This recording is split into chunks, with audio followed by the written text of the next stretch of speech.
One of the unusual aspects of product photography is that you don't just take the shots, obviously so. It's not like posing somebody and taking the shot. And it's not just about lighting. I have spent, and I've not made a video about this before, spent countless hours brainstorming the concept composition of the shot. And there's over a dozen shots that I need to do.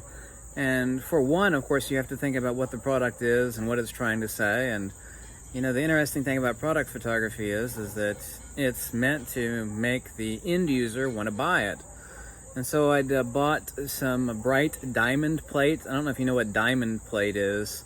It was originally invented as an anti-skid plate for like slick surfaces, except that it's not anti-skid at all. But I bought some bright diamond plate, not to use as the background, but to lay the product on. And then I actually placed an American flag above the product, and taking the shot near total darkness and actually layering the light and actually shine the light up on the flag so it will reflect down into the bright mirror-like diamond plate. And that will actually show as like an American flag being reflected into the diamond plate that the product sits on top of. And it's not just that, it's also too, what sort of lighting angles do you use? What colored gels do you use, if any? And also too, is the old saying that too many chefs ruin the stew. Isn't that how the saying goes? So too much lighting or too much busy information, it could look spectacularly wonderful. Be a pyrotechnic display, as another photographer I know used to love to say, but it just ends up ruining the shot because simplicity is divinity.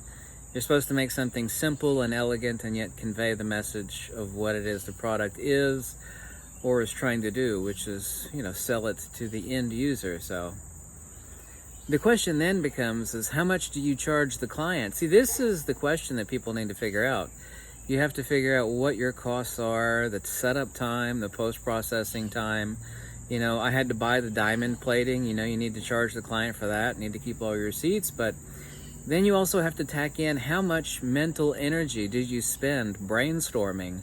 Because, in other words, before anything is set up, before anything is physically done, how many hours did you spend brainstorming the composition? Because time is money.